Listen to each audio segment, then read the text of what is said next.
കാണികൾ നമ്മൾ എന്തറിയുന്നു, കണ്ണീർ മിഴികളെ മറയ്ക്കുന്നു. അലകടൽ നടുവിലും അഖില മനസ്സിലും അണുവിലും പള്ളിയുറങ്ങുന്നു. ഈശ്വരൻ മനുഷ്യനായി അവതരിച്ചു, ഈ മണ്ണിൻ ദുഃഖങ്ങൾ സ്വയം ഭരിച്ചു. ഇരവും പകലും കരയും കടലും ഇടചേർന്ന ജീവിത കളിയരങ്ങിൽ ഈശ്വരൻ മനുഷ്യനായി അവതരിച്ചു, ഈ മണ്ണിൻ ദുഃഖങ്ങൾ സ്വയം ഭരിച്ചു. നമസ്കാരം. ഓം ഗുരുബ്രഹ്മ ഗുരുവിഷ്ണു ഗുരുദേവോ മഹേശ്വര ഗുരു സാക്ഷാത് പരബ്രഹ്മ തസ്മൈ ശ്രീ ഗുരുവേ നമ.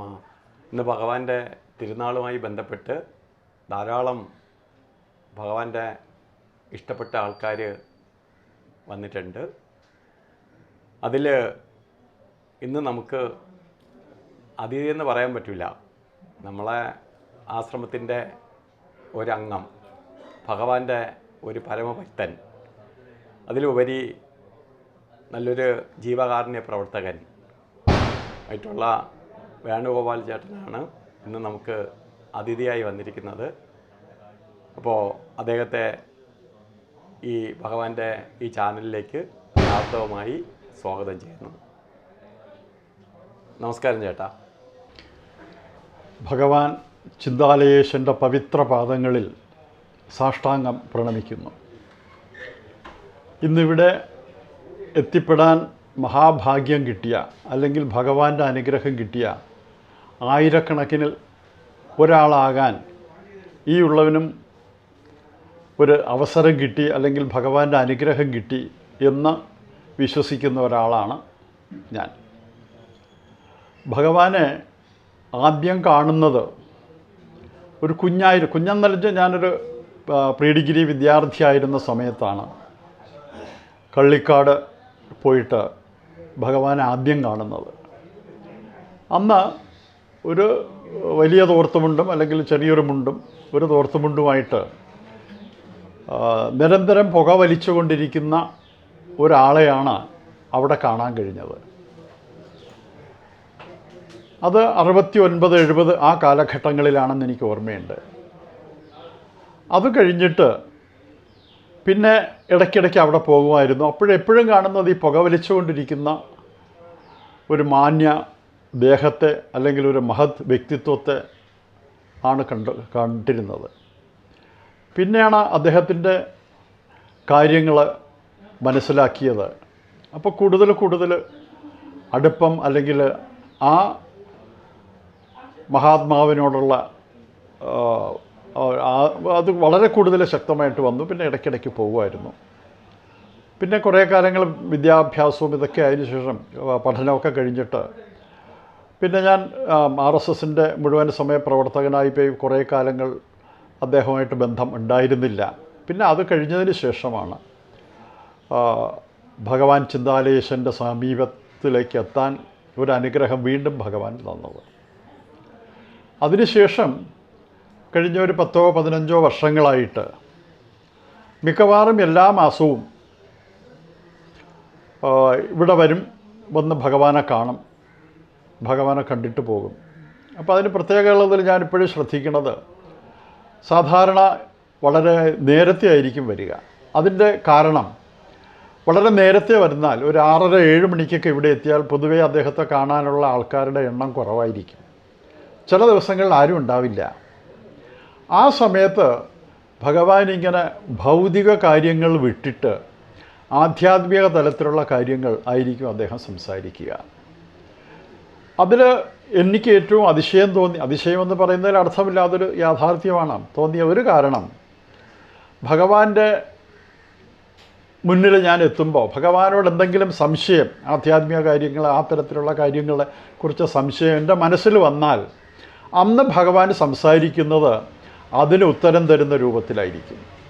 അത് അദ്ദേഹത്തിൻ്റെ ആ ഈശ്വരീയ കാര്യത്തെക്കുറിച്ച് അല്ലെങ്കിൽ ഭഗവാന്റെ അവതാരം തന്നെയാണ് എന്നുള്ള യാഥാർത്ഥ്യം ഒരുപക്ഷെ നേരിട്ട് ബോധ്യപ്പെടുത്തി തരാൻ വേണ്ടിയിട്ടല്ലേ. ഭഗവാൻ അങ്ങനെ ചിന്ത ഒരുപക്ഷെ ഉണ്ടാവില്ല എന്ന് എനിക്കറിയാം. പക്ഷേ എന്നെ സംബന്ധിച്ച് ഈ തരത്തിലുള്ള കാര്യങ്ങളായിരുന്നു നടന്നുകൊണ്ടിരുന്നത്. അപ്പോൾ അങ്ങനെ വരുമ്പോൾ ഞാൻ കുറേയും കൂടെ നേരത്തെ വരാൻ തുടങ്ങും. ഞാനിവിടെ വന്നാൽ ചിലപ്പോൾ സിറ്റിയിലായിരിക്കും താമസിക്കുക. അവിടുന്ന് വളരെ നേരത്തെ തന്നെ ഇവിടെ വന്ന ഒരു 6 മണിക്കൊക്കെ ഇരുന്നാൽ അവിടെ വന്ന് ഇരുന്ന ഉടനെ തന്നെ ഭഗവാൻ ആരോടെങ്കിലും പറഞ്ഞിട്ടൊരു ചായ കൊണ്ടുതരും. പിന്നെ രാവിലെയുള്ള പ്രാതൽ കഴിക്കുന്നതിന് മുമ്പ് വരെയുള്ള സമയം ഇങ്ങനെയുള്ള കാര്യങ്ങൾ ഭഗവാൻ പറഞ്ഞുകൊണ്ടിരിക്കും. ഭഗവാൻ പോയിട്ടുള്ള സ്ഥലങ്ങളെക്കുറിച്ച് ആ തരത്തിൽ വളരെ ലളിതമായിട്ടും ആ സമയത്ത് ഞാൻ കാണുന്ന ഭഗവാന്റെ വാക്കുകളും ഭഗവാന്റെ രൂപവും മുഖഭാവവും എല്ലാം തന്നെ അതിനുശേഷം പല ആൾക്കാരും വരുമ്പോൾ കാണുന്ന അവരോട് സംസാരിക്കുന്ന വിഷയങ്ങളോ ആയിരിക്കില്ല. പല ആവശ്യങ്ങളും കൊണ്ട് ഇവിടെ വരുന്നവരാണ് കൂടുതൽ എന്ന് ഭഗവാൻ തന്നെ പലപ്പോഴും പറഞ്ഞിട്ടുള്ളത് നമുക്കെല്ലാവർക്കും അറിയാം. പക്ഷേ അവരോട് സംസാരിക്കുന്ന ആ ആവശ്യങ്ങൾ അധിഷ്ഠിതമായിട്ടുള്ള കാര്യങ്ങളെക്കുറിച്ചായിരിക്കും ഭഗവാൻ കൂടുതൽ സംസാരിക്കുക. പക്ഷെ അതല്ലാത്തവരുടെ അടുത്ത് ഇപ്പോൾ ഞാൻ വന്നാൽ അദ്ദേഹം ചോദിക്കാറുണ്ട്, എപ്പോൾ വന്നു? മറുപടി അദ്ദേഹം തന്നെ പറയും, ഇന്നലെ വൈകുന്നേരം വന്നു. എന്തുണ്ട് വിശേഷം? അദ്ദേഹം തന്നെ മറുപടി തരും, ഒന്നുമില്ല. എന്നാൽ പിന്നെ അവിടെ ഇരിക്കൂ. ഇത് എല്ലാ ദിവസവും ഇങ്ങനെ അപ്പോൾ ചിരിക്കും. ഈ രൂപത്തിൽ അദ്ദേഹത്തിനോടുള്ള ഒരു പ്രതിപത്തി എന്ന് പറയുന്നതിൽ ശരിയല്ല, പക്ഷേ ഒരു പൂർണ്ണമായ സമർപ്പണം ആണ് നമുക്ക് ഓരോ ദിവസം കഴിയുന്നതും കണ്ടുകൊണ്ടിരിക്കുക, കേട്ടുകൊണ്ടിരിക്കുന്നത്, അനുഭവിച്ചു കൊണ്ടിരിക്കുന്നത്. പ്രശ്നങ്ങൾ ഓരോന്ന് വരുമ്പോഴോ അല്ലെങ്കിൽ അത് കൂടുതൽ ഭഗവാൻ പറയുന്ന സാമൂഹ്യ പ്രശ്നങ്ങളെ സംബന്ധിച്ച കാര്യങ്ങളെക്കുറിച്ച് അദ്ദേഹം ചോദിക്കാറുണ്ട്. ഞാൻ കൂടുതൽ യാത്ര ചെയ്യുന്ന ഒരാളാണെന്നും മറ്റ് പല സ്ഥലങ്ങളിൽ പോകുന്ന ഒരാളാണെന്നും ആശ്രമങ്ങളും അതേപോലെ തന്നെ സാംസ്കാരിക കേന്ദ്രങ്ങളിൽ പോകാനുള്ള ഒരു ആഗ്രഹം, വാഞ്ച ഉള്ള ഒരാളാണെന്ന് ഭഗവാൻ അറിയാം. അതിനെക്കുറിച്ചൊക്കെ പറയുമ്പോൾ ഒരു പ്രാവശ്യം പോയിട്ട് അപ്പോൾ ഇന്ന സ്ഥലത്ത് പോയിട്ടുണ്ടോ? അതിനടുത്ത് പോയിട്ടില്ല എന്ന് പറയുമ്പോൾ ഇനി പോവുകയാണെങ്കിൽ അവിടെ പോകൂ എന്ന് ഭഗവാൻ പറഞ്ഞിട്ടുള്ള പല ഈ തരത്തിലുള്ള ക്ഷേത്രങ്ങളിലും അതേപോലെ തന്നെ വളരെ വലിയ ഈ സാംസ്കാരിക കേന്ദ്രങ്ങളിൽ അല്ലെങ്കിൽ ആധ്യാത്മിക കേന്ദ്രങ്ങളിൽ ഒക്കെ പോകാൻ വേണ്ടിയിട്ട് ഭഗവാൻ പലപ്പോഴും വഴികാട്ടിയായിരുന്നു എന്നുള്ള സത്യവും ഞാൻ വളരെ അതിശയത്തോടു കൂടിയാണ് ഇപ്പോൾ ഓർക്കുന്നത്. പിന്നെ മറ്റൊരു കാര്യം, ആശ്രമത്തിൻ്റെ വളർച്ചയെക്കുറിച്ച് ഞാൻ പറയേണ്ട കാര്യമില്ല. അത് എല്ലാവരും നേരിട്ട് എല്ലാ ദിവസവും കണ്ടുകൊണ്ടിരിക്കുകയാണ്. കള്ളിക്കാട് ആശ്രമമായാലും ശരി, ഇവിടെ ആയാലും ശരി, ഇത് ഭഗവാൻ നേരിട്ട് നമ്മളെയൊക്കെ കാണിച്ചു തന്നിട്ടുണ്ട്. അതിൽ ഒരു ചെറിയൊരു ഇൻസിഡൻറ്റ് പറഞ്ഞാൽ, അവിടെ കലൂര് രാമകൃഷ്ണ ആശ്രമത്തിൽ അവിടെ ഒരു വാനപ്രസ്ഥ ആശ്രമമുണ്ട്, ഓൾഡ് ഏജ് ഹോം. ഏകദേശം 63-70ഓളം ആൾക്കാർ അവിടെ താമസമുണ്ട്. ഭഗവാൻ അതിനെക്കുറിച്ച് വിശദമായിട്ട് ചോദിച്ചിട്ട് ഒരു ദിവസം എന്നോട് പറഞ്ഞു, അവിടെ പോകുമ്പോൾ നമ്മുടെ ആശ്രമത്തിൽ നിന്ന് 2-3 പേര് വരും, അവർക്ക് അവിടുത്തെ കാര്യങ്ങൾ മനസ്സിലാക്കി കൊടുക്കണം, എങ്ങനെയാണ് ഏത് തരത്തിലാണെന്നുള്ളത്. അപ്പോൾ ഒരു 2 ആഴ്ച കഴിഞ്ഞപ്പോൾ വിളിച്ചു പറഞ്ഞു വിടുന്ന 2-3 പേര് വരും. അവരെ കൊണ്ടുപോയി ആശ്രമത്തിൽ കൊണ്ട് അവിടുത്തെ കാര്യങ്ങളൊക്കെ മനസ്സിലാക്കി കൊടുത്തു. അത് തിരിച്ചു വന്നു. അപ്പോൾ എൻ്റെ മനസ്സിൽ തോന്നിയത്, ഭഗവാന്റെ മനസ്സിൽ ആ തരത്തിലുള്ള ഒരു വാനപ്രസ്ഥ ആശ്രമം, അതിന് ഓൾഡ് ഏജ് ഹോം എന്ന് പറയാൻ തയ്യാറല്ല, ഭഗവാനും തയ്യാറല്ല, ഞങ്ങളാരും തയ്യാറല്ല. ആ തരത്തിൽ ഒരു കാര്യം ഭഗവാന്റെ മനസ്സിലുണ്ടായിരുന്നതായിട്ടാണ് തോന്നിയിട്ടുള്ളത്. അതോടൊപ്പം തന്നെ സ്കൂളിൻ്റെ കാര്യം, കള്ളിക്കാടുള്ള സ്കൂളിൻ്റെ കാര്യം, അത് നമുക്കെല്ലാവർക്കും അറിയാം. ഞാൻ കേട്ടിട്ടുള്ളത്. പിന്നെ അവിടെ സ്കൂൾ നടത്താൻ വേണ്ടിയിട്ട്, തുടങ്ങാൻ വേണ്ടിയിട്ട് ഭഗവാന്റെ ആ ശിഷ്യന്മാരെല്ലാവരും കൂടെ തീരുമാനിച്ചു. സ്കൂൾ തുടങ്ങാനുള്ള ആ നിർദ്ദേശം ഭഗവാന്റെ മുമ്പിലെത്തിയോ. ഒരു ചെറിയൊരു ഓല ഷെഡാണ് കെട്ടിയത്. സ്കൂൾ തുടങ്ങാൻ ഇനി 3 ദിവസമേ ഉള്ളൂ. ജൂൺ 1-ാം തീയതി സ്കൂൾ തുറക്കണം. അതിന് 4 ദിവസം മുമ്പ് വരെ ആ സ്കൂളിൽ ആകെ അഡ്മിഷൻ നേടിയിട്ടുള്ള കുട്ടികൾ 3 പേരാണ്. ഇത് ഞാൻ കേട്ടറിഞ്ഞതാണ്, ഞാൻ നേരിട്ട് അറിഞ്ഞതല്ല. അവിടുത്തെ നമ്മുടെ പ്രവർത്തകർ പറഞ്ഞുള്ള അറിവാണ്. എണ്ണത്തിലൊരു പക്ഷേ മാറ്റം ഉണ്ടാവും, അതിനെക്കുറിച്ച് ഞാൻ പറയുന്നില്ല. 3 പേരെ വന്നിട്ടുള്ളൂ. അവർക്ക് ബുദ്ധിമുട്ടായി, വിഷമമായി. അധ്യാപകർ വരും, അപ്പോൾ 3 കുട്ടികളെ മാത്രം വെച്ചിട്ട് എങ്ങനെ? അപ്പോൾ അവരെല്ലാവരും ഭഗവാന്റെ അടുത്ത് വന്നു പറഞ്ഞു, ഭഗവാനെ ഇങ്ങനെ 3 കുട്ടികളെ ഇതുവരെ വന്നിട്ടുള്ളൂ, ഭഗവാനൊന്ന് അവിടെ വന്നിട്ട് പോയാൽ നന്നായിരിക്കും എന്ന് പറഞ്ഞപ്പോൾ ഞാനെന്തിനാ അങ്ങോട്ട് വരണത് എന്നൊക്കെ ഭഗവാന്റെ ആ സ്വതസിദ്ധമായ ശൈലിയിൽ അദ്ദേഹം ചോദിച്ചു. എന്നിരുന്നാലും കുറച്ച് കഴിഞ്ഞപ്പോൾ ഭഗവാൻ ഒരു തോർത്തൊക്കെ എടുത്ത്, പുതിയ തോർത്തൊക്കെ എടുത്ത് അലക്കി വെച്ചിട്ട് തോർത്തൊക്കെ എടുത്ത് ചുറ്റിയിട്ട് ഭഗവാൻ അവിടെ കയറി ചെന്നു. കുറച്ച് കുന്ന് കയറി ചെല്ലണം. അവിടെ ചെറിയൊരു ഓല ഷെഡ് കണ്ടു. ഇവിടെയാണോ സ്കൂൾ തുടങ്ങാൻ പോകുന്നത്, പള്ളിക്കൂടം ഇവിടെ തുടങ്ങാൻ പോകണോ, കൊള്ളാം എന്നൊക്കെ പറഞ്ഞ് കുറച്ച് നേരം അവിടെ നിന്നു. അത് കഴിഞ്ഞിട്ട് ഭഗവാൻ തിരിച്ചു വന്നു എന്നാണ് പറഞ്ഞത്. ഭഗവാൻ തിരിച്ചു വന്നതിന് ശേഷം അതിനടുത്ത ദിവസം ഏകദേശം 12 കുട്ടികൾ ആ ദിവസം തന്നെ അഡ്മിഷൻ എടുത്തു. സ്കൂൾ തുറക്കുമ്പോൾ ഏകദേശം 30ഓളം കുട്ടികൾ അവിടെ അഡ്മിഷൻ എടുത്തിട്ട് LKGയിൽ പഠിക്കാൻ അവിടെ എത്തി എന്നുള്ളതാണ്. അതോടൊപ്പം തന്നെ മറ്റൊരു അതിശയം, ഇത് ഞാൻ കേട്ടത് CBSE സ്കൂളിൻ്റെ അധികൃതരിൽ നിന്നാണ്. ഒരുപക്ഷെ കേരളത്തിനപ്പുറത്തുള്ള കാര്യങ്ങളെക്കുറിച്ച് അവർ പറഞ്ഞു. കേരളത്തിൽ ഒരു സ്ഥലത്തും ഇത്രയും ചുരുങ്ങിയ ഒരു കാലയളവിൽ CBSE 10ാം ക്ലാസ്സിലേക്കുള്ള അഡ്മിഷൻ, 10ാം ക്ലാസ്സിലേക്കുള്ള അവരുടെ അംഗീകാരം കൊടുത്ത ഇത്രയും ചുരുങ്ങിയ കാലഘട്ടത്തിൽ കേരളത്തിൽ മറ്റൊരു സ്കൂളിനും ഇല്ല എന്ന് CBSEയുടെ അധികൃതർ പറഞ്ഞത് എനിക്കിപ്പോഴും ഓർമ്മയുണ്ട്. അതിനുശേഷം +2 ആയി.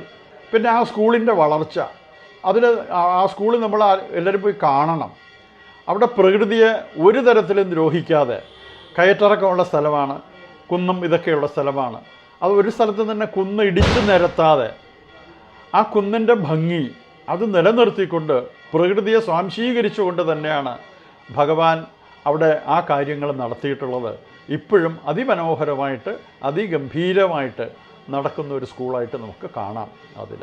അതേപോലെ തന്നെ അവിടുത്തെ അധ്യാപകരും, തുടക്കത്തിലുണ്ടായിരുന്ന അധ്യാപകരുടെ ബുദ്ധിമുട്ടുകളും അവർ ഭഗവാന്റെ അടുത്ത് വന്നിട്ട് അതിനെക്കുറിച്ച് അഴിച്ചു വെച്ചിട്ട് പിറ്റേ ദിവസം ചെന്നാൽ ആ ബുദ്ധിമുട്ടുകൾ മാറിയ കാര്യങ്ങൾ എന്നോട് രവി സാർ പറഞ്ഞിട്ടുള്ളതും എനിക്കറിയാം. ഈ തരത്തിൽ ഭഗവാൻ നിശബ്ദനായിരുന്നു കൊണ്ട്, അല്ലെങ്കിൽ അദ്ദേഹം നേരിട്ട് വരാതെ സ്ക്രീനിന് പിന്നിൽ നിന്നുകൊണ്ട് ആ കാര്യങ്ങൾ എല്ലാം ഭംഗിയായിട്ട് സമൂഹത്തിന് വേണ്ടിയിട്ട്, ആ പ്രദേശത്തുള്ള കുട്ടികൾക്ക് വേണ്ടിയിട്ട് കൊടുത്തുകൊണ്ടിരിക്കുന്ന കാര്യങ്ങൾ നമുക്കറിയാം. ഈ തരത്തിൽ ഇന്നൊരു സ്കൂളിൽ CBSE സ്കൂളിൽ പഠിക്കണമെങ്കിൽ അതിൽ വരുന്ന ചിലവുകളെക്കുറിച്ച് നമുക്കറിയാം. പക്ഷേ ആ ഗ്രാമത്തിലുള്ള കുട്ടികൾക്കും ആ തരത്തിലുള്ള ഒരു വിദ്യാഭ്യാസം കിട്ടണം എന്ന ഭഗവാന്റെ ആഗ്രഹം അല്ലെങ്കിൽ അദ്ദേഹത്തിൻ്റെ സങ്കല്പം ആണ് ഈ തരത്തിൽ സ്കൂളിനെ കൊണ്ടുപോയിട്ടുള്ളത്. അവിടുത്തെ റിസൾട്ട് ഇന്ന് വളരെ ഗംഭീരമാണെന്ന് നമുക്കറിയാം. മത്സരങ്ങളിലൊക്കെ ബാക്കി കുട്ടികൾ പങ്കെടുക്കണമെന്നറിയാം. അപ്പോൾ ആദ്യ കാലഘട്ടങ്ങളിൽ അവിടുത്തെ കുട്ടികൾക്ക് വളരെ പാവപ്പെട്ട കുട്ടികളുണ്ട്. അവർക്ക് പേനയും പുസ്തകവും അങ്ങനെയുള്ള ബാക്കി കാര്യങ്ങൾ കൊടുക്കുന്നതിനെക്കുറിച്ച് അദ്ദേഹം സംസാരിക്കാറുണ്ട്. അത് അവിടെ എത്തിക്കാനുള്ള ഒരു മഹാഭാഗ്യം എനിക്ക് ഭഗവാൻ തന്നിട്ടുമുണ്ട്. അവിടുന്ന് എറണാകുളത്തുനിന്ന് ആ കാര്യങ്ങളൊക്കെ ഇവിടെ എത്തിച്ച് വർഷങ്ങളോളം അത് തുടർന്നിരുന്നു. പിന്നെ അതിൻ്റെ ആവശ്യം താരതമ്യേന കുറഞ്ഞു വന്നു എന്ന് ഭഗവാൻ പറഞ്ഞതിന് ശേഷമാണ് അത് നിർത്തിയത്. ഈ തരത്തിൽ ഭഗവാന്റെ കാര്യങ്ങൾ പറഞ്ഞാൽ നമുക്ക് നേരിട്ടുള്ള അനുഭവങ്ങൾ കാണുമ്പോൾ, ഇവിടെ നമ്മൾ ആശ്രമത്തിൽ വരുമ്പോഴോ അല്ലെങ്കിൽ കള്ളിക്കാട്ട് ആശ്രമത്തിലിരിക്കുമ്പോഴോ അദ്ദേഹത്തെ പോയി കാണുമ്പോൾ ഒരു സാധാരണ മനുഷ്യൻ ചില ഭൗതിക കാര്യങ്ങളെക്കുറിച്ചും വരുന്നവരെ അവരുടെ ആവശ്യങ്ങളെക്കുറിച്ചും അങ്ങനെയുള്ള കാര്യങ്ങളെക്കുറിച്ച് പറഞ്ഞുകൊണ്ടിരിക്കുന്ന ഒരു മനുഷ്യൻ എന്ന രൂപമാണ് നമ്മുടെ പലരും കണ്ടിട്ടുള്ളത്. ഒരുപക്ഷെ അതിൽ ചിലരെങ്കിലും ആ തരത്തിൽ ധരിച്ചിട്ടുള്ളത്. പക്ഷേ ഭഗവാന്റെ ശരീരം നമ്മൾ കാണുന്നത് ആ രൂപത്തിലാണെങ്കിലും അതിലുപരി ഒരു ഈശ്വരൻ്റെ അവതാരമായിട്ട് കാണാനാണ്, വിശ്വസിക്കാനാണ് ഞങ്ങൾക്കെല്ലാവർക്കും താല്പര്യവും അതൊരു സത്യവുമാണ്. അദ്ദേഹത്തിൻ്റെ സമാധിക്ക് ശേഷം, സമാധി സമയത്ത് എനിക്ക് പങ്കെടുക്കാൻ കഴിഞ്ഞില്ല. അത് കഴിഞ്ഞ് ഇവിടെ എത്തിയപ്പോൾ ഭഗവാൻ ഇവിടെ ഇല്ല എന്ന് ഒരു നിമിഷം പോലും ഇന്നും തോന്നിയിട്ടില്ല. ഇന്നും അവിടെ സമാധി മണ്ഡപത്തിൽ പോയിട്ട് തൊഴുതിട്ട് വന്നപ്പോൾ ഭഗവാൻ അവിടെ ഇരിക്കുന്നു. സാധാരണ അവിടെ ഇരിക്കൂ എന്ന് ഭഗവാന്റെ വായിൽ നിന്ന് വാക്കുകൾ കേൾക്കുന്നില്ല എന്ന് മാത്രമേ ഉള്ളൂ. പക്ഷേ എനിക്കവിടെ എത്തുമ്പോൾ, എല്ലാ മാസവും ഞാനിവിടെ വരാറുണ്ട് ഇപ്പോഴും, അവിടെ എത്തുമ്പോൾ അവിടെ ഇരിക്കൂ എന്ന് പറയുന്നത് എനിക്ക് കേൾക്കാം. അവിടെ കുറേ സമയം ഇരുന്നിട്ട് അപ്പോഴേക്കായിരിക്കും ഭഗവാൻ നേരത്തെ പറയുന്നത് പോലെ ആരെങ്കിലും വന്ന് പറയും, ചേട്ടാ പ്രസാദം കഴിക്കാൻ പോകാം. അതിന് ഒരു മാറ്റവും വന്നിട്ടില്ല. അതുകൊണ്ട് ഭഗവാന്റെ ശരീര സാന്നിധ്യം മാത്രമേ ഈ ആശ്രമ അങ്കണത്തിൽ നിന്ന് പോയിട്ടുള്ളൂ. ഭഗവാന്റെ തേജസ്, ചൈതന്യം, ആ ഈശ്വരീയത ഇന്നും ഇവിടെ വളരെ ശക്തമായിട്ട് നിലനിൽക്കുന്നു എന്നറിയാം. അതിൽ നെഗറ്റീവായിട്ട് ചിന്തിക്കുന്നവർക്കും പോസിറ്റീവായിട്ട് ചിന്തിക്കുന്നവർക്കും അവർക്ക് കിട്ടുന്ന അനുഭവത്തെക്കുറിച്ചും അവരറിയാം. തീർച്ചയായിട്ടും ഒരു കാര്യം ഉറപ്പാണ്, നെഗറ്റീവായിട്ട് ചിന്തിക്കുന്നവർക്ക് അവരുടെ ഒരു നാശത്തിന് വേണ്ടിയിട്ടോ അല്ലെങ്കിൽ നെഗറ്റീവായിട്ടുള്ള കാര്യങ്ങളെക്കുറിച്ച് ഒരിക്കലും ഭഗവാൻ ചിന്തിക്കുകയോ പറയുകയോ ചെയ്യുകയോ ഇല്ല. നമുക്കെല്ലാവർക്കും അനുഭവം ഉള്ളതാണ്.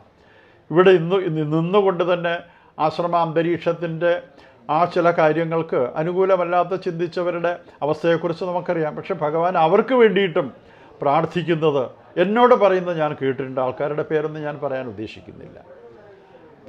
എപ്പോഴും ആ ഒരു ഭാവാത്മകമായിട്ടുള്ള പോസിറ്റീവായിട്ടുള്ള കാര്യങ്ങളെക്കുറിച്ച് മാത്രം സമൂഹത്തിന് അദ്ദേഹത്തിനെ ആശ്രയിച്ചിട്ടുള്ള ശിഷ്യന്മാർക്ക് കൊടുക്കാൻ ശരീരത്തോടു കൂടിയിരുന്ന ഭഗവാനും ഇന്ന് ശരീരമില്ലാതെ ഇവിടെ നിറഞ്ഞു നിൽക്കുന്ന ഭഗവാനും അത് തന്നെയാണ് ചെയ്തുകൊണ്ടിരിക്കുന്നത്.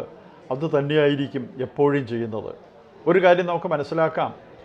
ഇന്ന് ഞാനിവിടെ വന്നപ്പോൾ കുറേയേറെ പുതിയ മുഖങ്ങളെ കണ്ടു. സാധാരണ ഭഗവാൻ ഉള്ള സമയത്തുള്ള ജയന്തിയിൽ കാണുന്നതിനേക്കാൾ പുതിയ ആൾക്കാർ കൂടുതൽ കണ്ടു. അപ്പോൾ അത് ഈ ഇവിടുത്തെ ബന്ധം അറിയാമെന്നുള്ള ചിലർ എന്നോട് വിളിച്ച് പറഞ്ഞിട്ടുണ്ട്, പിന്നെ ഭഗവാന്റെ ആ ഒരു സാന്നിധ്യം ഇങ്ങനെ കാണുന്നുണ്ട് എന്ന് പറയുന്നുണ്ട്. പക്ഷേ എന്തുകൊണ്ട് ഈ കാര്യങ്ങളെക്കുറിച്ച് പറയുന്നില്ല? അപ്പോൾ നമ്മുടെ തന്നെ ചില ആൾക്കാർ അതിനെക്കുറിച്ച് വേണ്ട ഇത് കൊടുക്കുന്നുണ്ട്. പക്ഷേ ഇന്നും പുതിയ ആൾക്കാർക്ക് എനിക്ക് അദ്ദേഹത്തെ ഞാൻ ഇന്നലെയും കേട്ടു, അത് ചേട്ടാ എനിക്ക് ഭഗവാൻ ശരീരത്തോടു കൂടി ഇരുന്നപ്പോൾ എനിക്ക് കാണാൻ കഴിഞ്ഞില്ല അങ്ങനെ ഒരു. അപ്പോൾ ഞാൻ പറഞ്ഞു, ഭഗവാന്റെ ശരീരം മാത്രമേ നിങ്ങൾക്ക് കാണാൻ പറ്റാതുള്ളൂ, പക്ഷേ ഭഗവാന്റെ സാന്നിധ്യം നിങ്ങൾക്ക് ഇവിടെ പോയാൽ അനുഭവിക്കാൻ പറ്റും എന്ന് ഇന്നലെയും ഞാൻ ഒരാളോട് പറഞ്ഞത് ഞാനിപ്പോൾ ഓർക്കുന്നുണ്ട്. അങ്ങനെ ആ ഭഗവാന്റെ ശരീരമില്ലാത്ത സാന്നിധ്യം, ചൈതന്യം വിരിച്ചുകൊണ്ട്, ചൈതന്യം അത് പ്രകാശിപ്പിച്ചുകൊണ്ട് ഇവിടെ നിറഞ്ഞു നിൽക്കുന്ന അനുഭവം നമുക്കുണ്ട്. അത് ഉൾക്കൊള്ളാൻ, അത് അംഗീകരിക്കാൻ, അത് ആസ്വദിക്കാൻ, അത് സ്വാംശീകരിക്കാൻ താല്പര്യമുള്ളവർ, ആഗ്രഹമുള്ളവർ, അവർക്ക് ഭഗവാന്റെ അനുഗ്രഹം കൂടി ഉണ്ടെങ്കിൽ ഇവിടെ വരാനും അത് നമുക്ക് ജീവിതത്തിൽ പകർത്താനും സാധിക്കും എന്ന് മാത്രമാണ് പറയാനുള്ളത്. ഇപ്പിയാണ് എല്ലായിടത്തും നിറഞ്ഞു നിൽക്കുകയാണ്. ഞാൻ തന്നെയാണ് നീ എന്ന് പറഞ്ഞ് പഠിപ്പിച്ചു കൊടുക്കുന്നവരാണ് അവർ പലരും. പക്ഷെ അത് അനുഭവത്തിൽ നമുക്ക് അത്രത്തോളം ഒരു അനുഭവവേദ്യമായിട്ട് പലപ്പോഴും തോന്നിയിട്ടില്ല. എല്ലാ സ്ഥലത്തും അങ്ങനെയല്ല. അങ്ങനെ തോന്നിച്ചിട്ടുള്ള സ്ഥലങ്ങളുമുണ്ട്. നിസ്സംഗത്വത്തോടുകൂടി, നിസ്സംഗഭാവത്തോടുകൂടി നമ്മളെ സമീപിക്കുന്ന, അല്ലെങ്കിൽ നമ്മൾ എത്തിയാൽ നമ്മളോട് സംസാരിക്കുന്ന ആൾക്കാരെ കണ്ടിട്ടുണ്ട്. പക്ഷേ ഇവിടെ വന്നപ്പോൾ ഇതൊരു സന്യാസിയാണോ എന്ന് ചോദിച്ചാൽ സന്യാസിയുടെ ബാഹ്യ ലക്ഷണങ്ങൾ ഒന്നും തന്നെ ഇല്ല. കാവിയില്ല, പിന്നെ അങ്ങനെയുള്ള പല കാര്യങ്ങളും നമുക്ക്. പക്ഷേ അതേ അവസരത്തിൽ ആ തേജസ്, ആധ്യാത്മിക തേജസ് ഇങ്ങനെ പ്രസരിക്കുന്നത് അടുത്തു പോയിരിക്കാൻ നമുക്ക് അനുഭവപ്പെടും. ആ തേജസ് സ്നേഹത്തിൻ്റെ രൂപത്തിൽ നമ്മളിലേക്ക് പകർന്നു തരും. ആ സ്നേഹം ഒരുപക്ഷെ നമുക്ക് കിട്ടുന്നത് അമ്മയിൽ നിന്ന് മാത്രമായിരിക്കും. അമ്മ തരുന്ന സ്നേഹത്തിൽ അത് ആധ്യാത്മികതയുടേതായിട്ടുള്ള രുചി, അല്ലെങ്കിൽ അതിൻ്റേതായിട്ടുള്ള കൂടുതൽ ശക്തി എല്ലാം കൂടെ യോജിപ്പിച്ചിട്ടാണ് ഭഗവാൻ നമ്മിലേക്ക് പകർന്നു തരുന്നത്. ഒരുപക്ഷെ നമുക്കത് നേരിട്ട് അനുഭവപ്പെടുമ്പോൾ മാത്രമാണ് ഇങ്ങനെയാണല്ലോ എന്ന് തോന്നുക. അല്ലാതെ ചിന്തിച്ചാൽ നമ്മളവിടെ ചിന്തിക്കണം, സ്വാമിജി നമ്മോട് സംസാരിക്കണം എന്നുള്ളതല്ലാതെ അതിൻ്റെ ഓരോ സമയത്തും ഓരോ കാര്യങ്ങളും, അതിൻ്റെ നമ്മുടെ മനസ്സിൽ തോന്നുന്ന കാര്യങ്ങൾ അത് ഭഗവാൻ നമുക്ക് പൂർത്തീകരിച്ച് തരും എന്നുള്ളതാണ്. ഇപ്പോൾ എനിക്ക് ഇത് പറയാമോ ഇല്ലയോ എന്ന് എനിക്കറിയില്ല. എൻ്റെ ഒരു ഇതേപോലെ എനിക്ക് തോന്നുന്ന ഒരു 10 വർഷത്തേക്ക് മുമ്പ് ആണത്. ഇവിടെ വരുമ്പോൾ ഈ ജന്മനാളിൻ്റെ അത് തിരക്ക് കൂടുതലായിരിക്കുമല്ലോ. അവിടെ ചെന്നാൽ ഭഗവാൻ, അവിടെ എല്ലാവരും ഇങ്ങനെ ഇരിക്കും, ഭഗവാൻ എന്നോട് അകത്ത് അവിടെ പോയിരിക്കാൻ പറയും. ഞാൻ അവിടെ പോയിരിക്കും. ഭഗവാൻ ഇടയ്ക്ക് അവിടെ വരും, നോക്കിയിട്ട് എന്തെങ്കിലുമൊക്കെ പറഞ്ഞിട്ടൊക്കെ പോകും. ചിലപ്പോൾ എന്തെങ്കിലുമൊക്കെ കൊണ്ടുതരും. ഭഗവാൻ തന്നെ അന്ന് നേരിട്ട് തരും. മറ്റൊരു ചിലപ്പോൾ ഇങ്ങനെ അന്ന് ആ ദിവസം നമ്മുടെ കൈ പിടിച്ച് കയ്യിൽ വെച്ച് തരും. ഈ ദിവസം എൻ്റെ മനസ്സിൽ എൻ്റെ ഒരു സുഹൃത്ത് പറഞ്ഞിരുന്നു, ചേട്ടാ ഈ നവരത്ന മോതിരം ചേട്ടൻ ഒന്ന് ഇട്ടാൽ കൊള്ളാം, അത് ചേട്ടൻ ഒരെണ്ണം ഇടണമെന്ന് പറഞ്ഞു. അത് എന്നോട് പറയുന്നത് 2 ആഴ്ചയ്ക്ക് മുമ്പാണ്. ഇവിടെ വരുന്നതിന് 2 ആഴ്ചയ്ക്ക് മുമ്പാണത് പറയുന്നത്. അദ്ദേഹം ഇവിടെ ഭഗവാന്റെ അടുത്ത് വരുന്നവരാണ്. ഇതൊന്നും അറിയില്ല. ഞാൻ അവിടെ ഇരുന്ന് കുറച്ച് കഴിഞ്ഞപ്പോൾ ഭഗവാൻ ഇങ്ങനെ വന്നു. അപ്പോൾ പലരുമൊക്കെ എണീറ്റ് പോയി. ഭഗവാൻ എൻ്റെ അടുത്ത് വന്നു, എൻ്റെ കൈ പിടിച്ചിട്ട് ഒരു ചെറിയൊരു പൊതി എൻ്റെ കയ്യിൽ വെച്ച് തന്നു. ഇത് എവിടെയെങ്കിലും പോയിട്ട് ഒരു മോതിരമൊക്കെ ഉണ്ടാക്കി അതിൽ പതിച്ചിട്ട് ഇടൂ.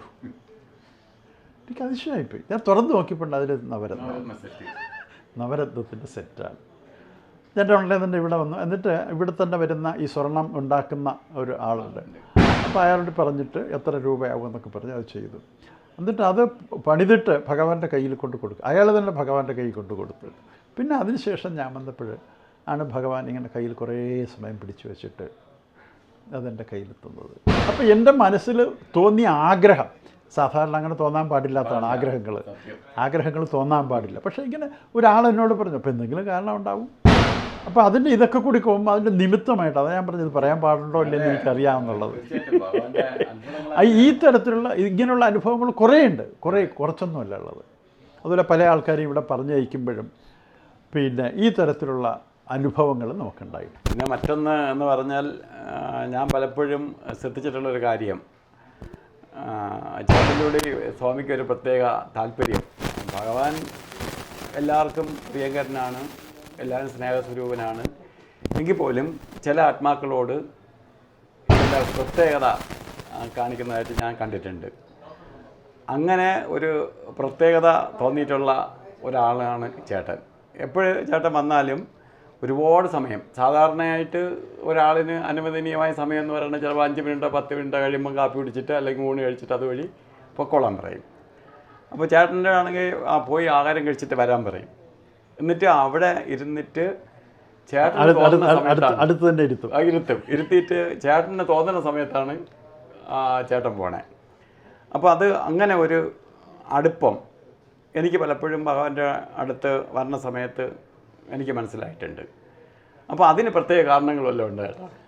ഇതിൽ കാരണങ്ങളെന്ന് പറഞ്ഞാൽ ജയനാരായൺജിക്ക് അറിയുന്ന, കാരണം താങ്കളെപ്പോലെ അത്രയും കുഞ്ഞുനാളിൽ മുതലേ ഭഗവാന്റെ തലോടലോ സാമീപ്യമോ അനുഭവിച്ചറിയാൻ വളരെ കുറച്ച് പേരൊക്കെ സാധിച്ചിട്ടുള്ളൂ. താങ്കൾ ഭഗവാന്റെ കയ്യിൽ വിർച്വലി കയ്യിൽ കിടന്ന് വളർന്ന ഒരാളാണ്. അത് ഇന്ന് 100% അതനുസരിച്ച് ജീവിക്കുന്ന ഒരാളാണ്. അത് ഞാനും മനസ്സിലാക്കിയിട്ടുണ്ട്, അറിഞ്ഞിട്ടുണ്ട്. ഇത് ഞാൻ പറഞ്ഞ പോലെ ഞാനിവിടെ വരും, ഞാൻ പറയില്ല, ഭഗവാൻ എന്നോട് ചോദിക്കും എപ്പോൾ വന്നോ, അദ്ദേഹം തന്നെ മറുപടി പറയും, ഞാൻ ഇന്നലെ വൈകുന്നേരം വന്നു. എന്തുണ്ട് വിശേഷം? ഒന്നുമില്ല. അതും ഭഗവാന്റെ മറുപടിയാണ്, എന്നാൽ അവിടെ ഇരിക്കും. ഇത് നമ്മൾ വരുന്നത് ഭഗവാന്റെ സാമീപ്യം മാത്രം ആഗ്രഹിച്ചിട്ടും കൊതിച്ചിട്ടുമാണ്.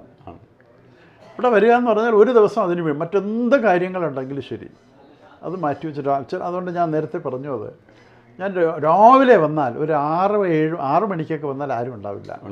ആ സമയത്ത് ഭഗവാൻ നമ്മൾ പകൽ കാണുന്നതിന് വ്യത്യസ്തമായിട്ട് ഭഗവാൻ ആധ്യാത്മിക കാര്യങ്ങൾ സംസാരിക്കും എന്നോട്. പിന്നെ അതിനുശേഷം ഞാനത് മനസ്സിലാക്കിയിട്ട് അത് ഭഗവാന്റെ നിന്ന് കറന്നെടുക്കാൻ തന്നെ ആ ഒരു മനോഭാവത്തോടു കൂടി ഞാൻ പലപ്പോഴും എത്താറുണ്ട്. രാവിലെ വന്ന് ആരും ഉണ്ടാവില്ല.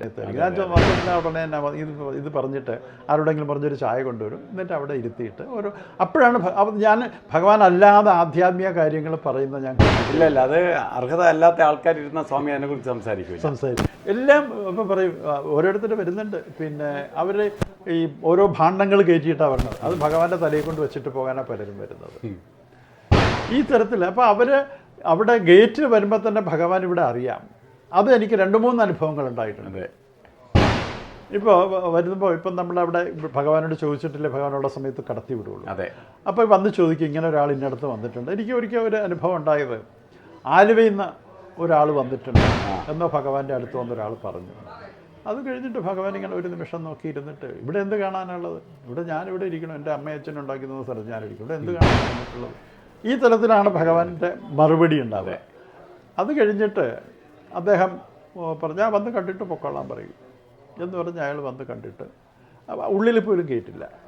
അപ്പോൾ എൻ്റെ മനസ്സിലൊരു വിഷമം തോന്നി, ഇത്രയും ദൂരെ നിന്ന് വന്നിട്ട് ഭഗവാൻ അപ്പോൾ എന്ന് പറഞ്ഞിട്ട് പോയി.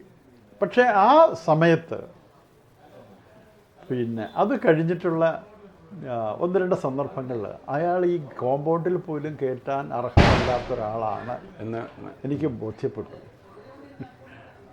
അല്ലെങ്കിൽ നോക്കിയപ്പോൾ ആരാ എന്താണെന്നൊക്കെ മനസ്സിലാക്കിയിട്ടില്ല. പിന്നെ ഭഗവാൻ ഈ ആളുടെ പേരൊന്നും വെച്ച് പറഞ്ഞില്ല, പലരും 20 വരുന്നുണ്ട്, എന്തെങ്കിലുമൊക്കെ ഉണ്ടെങ്കിൽ ഇവിടെ കൊണ്ട് ഇട്ടിട്ട് പോകാമെന്നുള്ളത്. ഇവിടെ ഒരു നെഗറ്റീവ് ഫീലിംഗ്, ആ ഒരു ആഗ്രഹത്തോടു കൂടി, അല്ലെങ്കിൽ എന്തോ മന്ത്രവാദം അത് എന്നൊക്കെ പറഞ്ഞിട്ട് ഇവിടെ വരുന്നവരെ മനസ്സിലായി. അവർ അതിൻ്റെ ആ തരത്തിലുള്ള നെഗറ്റീവ് കാര്യം മാത്രം നിറച്ചുകൊണ്ട് വരുന്നവരെ ഭഗവാൻ ഇതിനുള്ളിൽ കയറ്റാറില്ല. അത് പലപ്പോഴും 2-3 സന്ദർഭങ്ങളിൽ എനിക്കതിൻ്റെ അപ്പോൾ ഒരു പ്രാവശ്യം എൻ്റെ ഇങ്ങനെ തോന്നിയപ്പോൾ, അത് കഴിഞ്ഞിട്ട് എൻ്റെ മനസ്സിലിങ്ങനെ തോന്നിയപ്പോൾ ആ നിമിഷം ഭഗവാൻ ഇങ്ങനെ കണ്ണടച്ചിരിക്കുന്ന ഭാഗം കണ്ണു തുറന്ന് എന്നെ ഇങ്ങനെ നോക്കി ഒരു നിമിഷം. അത് കഴിഞ്ഞിട്ട് എനിക്ക് പറ്റിയ മറുപടി ഞാൻ നേരത്തെ സൂചിപ്പിച്ചു, എന്താണെന്ന് പറഞ്ഞില്ല, എന്തുകൊണ്ട് ഇങ്ങനെ സംഭവിച്ചു എന്നുള്ളതിൻ്റെ മറുപടി ഭഗവാൻ മറ്റൊരാളോട് പറയുന്നുണ്ടായിരുന്നു. പറഞ്ഞു തീർന്നിട്ട് എന്നെ നോക്കി, തൃപ്തിയായോ മനസ്സിലായോ എന്നുള്ള അർത്ഥത്തിൽ. ഈ തരത്തിലുള്ള അനുഭവങ്ങൾ കുറേയുണ്ട്. മറ്റുള്ളവരുടെ ദൃഷ്ടിയിൽ വെറും ഒരു സാധാരണക്കാരൻ. അതെ, അതേ അവസരത്തിൽ അശരണരുടെ എല്ലാ കാര്യങ്ങളും സ്വയം ഏറ്റെടുത്തിട്ട് സ്വന്തം ശരീരത്തെ അതിനു വേണ്ടിയിട്ട് നിത്യേന ഹോമിച്ചു കൊണ്ടിരുന്ന ഒരു ശരീരമാണ് ഭഗവാൻ പേറിയിരുന്നത് എന്ന് നമുക്ക് എല്ലാവർക്കും അറിയാം. അത് മറ്റുള്ളവരുടേതായിട്ടുള്ള വ്യാധികൾ സ്വയം ഏറ്റെടുത്തിട്ടുള്ള അത് അനുഭവസ്ഥർ ഇവിടെയുണ്ട്, ഞാൻ കൂടുതലൊന്നും പറയുന്നില്ല. സത്യം, പലരുമുണ്ട് ഇവിടെ. ആ വ്യാധി സ്വയം ഏറ്റെടുത്തിട്ട് ഭഗവാൻ എരിയായിരുന്നു. പല അസുഖങ്ങളും അദ്ദേഹത്തെ ബാധിച്ചത്, അദ്ദേഹത്തിന് അസുഖം വരേണ്ട കാര്യമില്ല, മറ്റു പലരുടെയും അത് സ്വയം ഏറ്റെടുത്തുകൊണ്ടുള്ള കാര്യങ്ങൾ. ഈ തരത്തിലുള്ള കാര്യങ്ങൾ എത്ര പേർ, പക്ഷെ വരുന്നവരെല്ലാവരും ഭഗവാന്റെ അത് വേണം ഇത് വേണം എന്നൊക്കെ പറഞ്ഞിട്ട് വരുന്നവർ. ഇപ്പം ഈ ചില ആൾക്കാർ ഇത് കൊണ്ടുവരുന്ന ഈ ഭഗവാനെ സമർപ്പിക്കാൻ വേണ്ടി കൊണ്ടുവരുന്നവർ, അത് ഞാൻ ശ്രദ്ധിച്ചിട്ടുണ്ട്. ചില ആൾക്കാർ കൊണ്ടുവരുന്നത് അവിടെ വയ്ക്കാൻ പോലും ഭഗവാൻ സമ്മതിക്കില്ല. ഉടനെ തന്നെ അത് അയാളോട് തന്നെ പറയും എല്ലാവർക്കും കൊടുക്കാൻ പറയും. അതേ ദിവസത്തെ മറ്റു ചിലർ കൊണ്ടുവരണം, അവരെ എടുത്തിട്ട് ആദ്യം ഭഗവാൻ തന്നെ എടുത്ത് വയ്ക്കും. അത് കഴിഞ്ഞിട്ട് അവിടെ ഇരിക്കുന്ന എന്നെ വിളിച്ചിട്ട് എൻ്റെ ഒരു പിടി വാരിത്തരും. ആ തരത്തിൽ അതൊരു ആദ്യ കാലങ്ങളിലൊക്കെ വരുമ്പോൾ ഇത് പോകുന്നതിന് മുമ്പ് ഒരു പിടി കോയിൻ വാരിത്തരും. ഞാൻ പറഞ്ഞ 10-15 വർഷം ആയിട്ട് അത് പിന്നെ ഒരു 3-4 വർഷമായിട്ട് അതില്ല, നിർത്തിയില്ല. 3 അദ്ദേഹത്തിൻ്റെ സമാധിക്ക് 2-3 വർഷം മുമ്പ് അതില്ല. പിന്നെ ചില ദിവസങ്ങളിൽ എനിക്കിപ്പോഴും പറഞ്ഞുകൊണ്ട് ഞാൻ പോകുന്ന സമയത്ത് വരൂ എന്ന് പറഞ്ഞിട്ട് കൈ ഇങ്ങനെ വെച്ചിട്ട് എൻ്റെ കൈ പിടിച്ച് തുറന്നിട്ട് എന്തെങ്കിലും അതിൽ ഒരു ഇതുണ്ടാവും. അപ്പോൾ അതെല്ലാം ഞാനിങ്ങനെ സൂക്ഷിച്ച് വെച്ചിട്ടുണ്ട് ഇപ്പോഴും. ഒന്നും ചിലവാക്കിയിട്ടില്ല. ചിലവാക്കിയാൽ പോയി. അത് എൻ്റെ ഒരു നിധിയായിട്ട് ഭഗവാൻ ആ നിധിയായിട്ട് ഇന്നും അത് സൂക്ഷിച്ച് വെച്ചിട്ടുണ്ട് ഞാൻ. അപ്പോൾ ഈ തരത്തിലുള്ള അനുഭവം എന്തുകൊണ്ട് ഭഗവാൻ എന്നെക്കുറിച്ച് അങ്ങനെ തോന്നിയെന്ന് ചോദിച്ചാൽ എനിക്കതിന് ഉത്തരമില്ല, എനിക്കറിയില്ല. ഭഗവാന് മനസ്സിൻ്റെ ഉള്ളിലുള്ള കാര്യങ്ങൾ തിരിച്ചറിയാനുള്ള ആ ഒരു സൂക്ഷ്മ ദൃഷ്ടി ഭഗവാനുണ്ട് എന്ന് തിരിച്ചറിയുന്ന ഒരാളാണ്. സത്യം. അപ്പോൾ അതുകൊണ്ട് നമ്മൾ ഇവിടെ വരുമ്പോൾ, അല്ലെങ്കിൽ പൊതുവേ ജീവിതത്തിൽ നമ്മൾ ആരെയും ദ്രോഹിക്കേണ്ട അതിന് വേണ്ടിയിട്ടല്ല. നമുക്ക് ഈശ്വരൻ നമുക്കിങ്ങനെ ഒരു ജീവിതം, ആ ജീവിതം കൊണ്ട് നമുക്ക് സമൂഹത്തിന് വ്യക്തിപരമായിട്ട് സമൂഹത്തിന് എന്തൊക്കെ ഗുണം അത് അതിൻ്റെ അർത്ഥം ഗുണം ചെയ്യുകയാണോ സഹായിക്കുകയോ അങ്ങനെയല്ല. നമുക്കുള്ള ആരോഗ്യം ഉള്ള സമയത്ത് എന്തൊക്കെ ചെയ്യാൻ പറ്റുമോ അത് മാക്സിമം ചെയ്യണമെന്ന ആഗ്രഹത്തോടു കൂടി നടക്കുന്ന ഒരാളാണ് ഞാൻ. സത്യം. അത് ഭഗവാൻ ഒരു പക്ഷേ അത് മനസ്സിലാക്കിയിട്ടുണ്ടാവും. അതുകൊണ്ടായിരിക്കും ഇത്രയും സ്നേഹം. ഇപ്പോൾ ജയനാരായൺജി പറഞ്ഞതുപോലെ എനിക്ക് തന്നെ പലപ്പോഴും ഫീൽ ചെയ്തിട്ടുണ്ട്. ഇപ്പോൾ അവിടെ ഇരിക്കുന്ന പലരും ഇത് കഴിയുമ്പോൾ മേടിച്ചോട്ടുണ്ട് ഭഗവാൻ എന്താ ഇങ്ങനെയൊക്കെ കാണിക്കുന്നത്. ഞാൻ പറയും എനിക്കറിയില്ല, അത് അദ്ദേഹത്തോട് ചോദിച്ചിട്ടുണ്ട്. ഇവിടെയുള്ള ഇപ്പോൾ എനിക്ക് മറ്റൊരു കാര്യം, നമ്മുടെ ഒരു നെയ്യാറ്റിൻകര ആശ്രമം അതിൻ്റെ ഇനാഗുറേഷൻ്റെ അന്ന് നമ്മുടെ രാമകൃഷ്ണ മിഷനിലെ ഒരു സീനിയർ സ്വാമിജിയാണ് വന്നിരുന്നത്. പിന്നെ ആ സമയത്ത് ഞാൻ അവിടെ എത്തിയിരുന്നു. അപ്പോൾ ഭഗവാൻ അവിടെ ഇതേപോലെ വലിയതൊന്നുമില്ല, ഒരു മുറിയിലിരിക്കുകയാണ്. ഭഗവാൻ അവിടെ ഇരിക്കണം കണ്ടിട്ട് ഞാൻ അങ്ങോട്ട് കയറിപ്പോയില്ല. അപ്പോൾ അവിടെയുള്ള ചില പ്രവർത്തകർ വന്നിട്ട് തടഞ്ഞു എന്ന് മാത്രമല്ല, അവർ ഉപയോഗിച്ച വാക്കുകൾ ആശ്രമത്തിൽ ഭഗവാന്റെ മുമ്പിൽ ഉപയോഗിക്കേണ്ട. എവിടെ കയറി പോകണം, എവിടെ നിൽക്കരുതോ ഇത് ഭഗവാൻ കേട്ട് തിരിഞ്ഞു നോക്കി. ഭഗവാൻ അവിടെ നിന്ന് എണീറ്റ് വേഗം വന്നു. അത് ഞാനത് എണീറ്റ് വേഗം വന്നു, വന്നിട്ട് പിടിച്ചു അദ്ദേഹത്തെ ഭഗവാന്റെ ഭാഷയിൽ പറഞ്ഞു തന്നെ പിടിച്ചു ഉള്ളിൽ കൊണ്ടിരുത്തി. അന്ന് ശക്രാനന്ദ സ്വാമികളാണുള്ളത്. ഭഗവാനെ നമസ്കരിക്കാൻ ഉള്ള അനുവാദം ഇല്ലല്ലോ നമുക്ക്. എന്നാലും നിലത്ത് തൊടുത്തിട്ട് ശക്രാനന്ദ സ്വാമി നമസ്കരിച്ചു. അപ്പോൾ അദ്ദേഹം എന്നോട് ഓരോ കാര്യങ്ങൾ ചോദിച്ചു. ഭഗവാൻ അറിയാം ശക്രാനന്ദ സ്വാമി ഞാനോട്ട് നല്ല പരിചയവും ബന്ധമുണ്ടെന്ന് ഭഗവാൻ അറിയാം ആ കാര്യങ്ങൾ. പക്ഷെ ഇത് അദ്ദേഹം കേട്ടിട്ട് എണീറ്റ് വന്നിട്ട് പിടിച്ചുകൊണ്ട്. ഇപ്പം ഞാൻ അപ്പം അന്ന് എത്ര വർഷങ്ങൾക്ക് മുമ്പുള്ള കാര്യങ്ങളാണ്. അന്ന് ആശ്രമം ഇത്ര വലുതായിട്ടില്ല, ഞാൻ ഭഗവാനായിട്ടുള്ള ഇത്രയും അടുത്ത ബന്ധമില്ല. ഇതൊക്കെ എനിക്കറിയാം. പക്ഷെ എന്നിരുന്നാലും അന്ന് മുതലേ തന്നെ ഭഗവാൻ ആ ഒരു എന്താ പറയുക, ഒരു കൺസിഡറേഷൻ തന്നിരുന്നു എന്നുള്ളതാണ് ഇതിൽ നിന്നൊക്കെ ഞാൻ മനസ്സിലാക്കി. ഇങ്ങനെ കുറേയേറെ സംഭവങ്ങളുണ്ട്. അപ്പോൾ ഇത്രയും സമയം വേണുചേട്ടൻ ഭഗവാനെ കുറിച്ച് പറഞ്ഞു. കാരണം ആധികാരികമായിട്ട് പറയാൻ അറിവുള്ള ആളാണ്. അതാണ് ഞാൻ പറഞ്ഞ ഇത്രയും കാലം ഭഗവാന്.